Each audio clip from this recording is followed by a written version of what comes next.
Navar Grupo Eulen taldeko txirrindularia gaur, lehen euskalduna hemen Santi Ikuskasikoan Copa de España, zorionak, 3. postuan. Konta iguzu, karrera lasterketa pixka bat, eroa, eskapada luzea, eskapada 2 minutukin, nola konportatu duzue, zein zer zure ikuspuntua?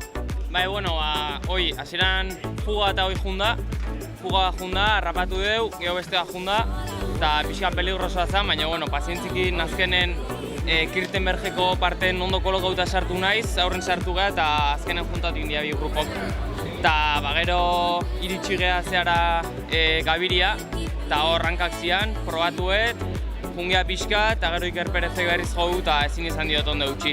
Gero Bizent, Zaragoza eta ni bakarrik relegoka jungea ondo, eta azkenen finisherra harrapatu deu eta soltatzea lortu deu. Eta gero metaino. Importantea izan da, konserbatzea indarrak azken kilometretarako, zeren normalean eskapada ez da ailegatzen.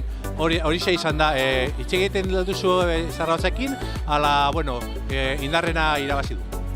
Bai, bueno, sprinten bai indarra irabazi, baina lehenago oso ondo konpondu geha, ze justo guantxe buelta Asturias korri du eta gela berdinen egon geha, orduan biak super ondo konpondu geha. Gero honi banekin sprinten zaila neukela, baina, bueno, bintzat, 3. itenetzako ondo zion. Eta gauza makala zorionak? Zerri asko.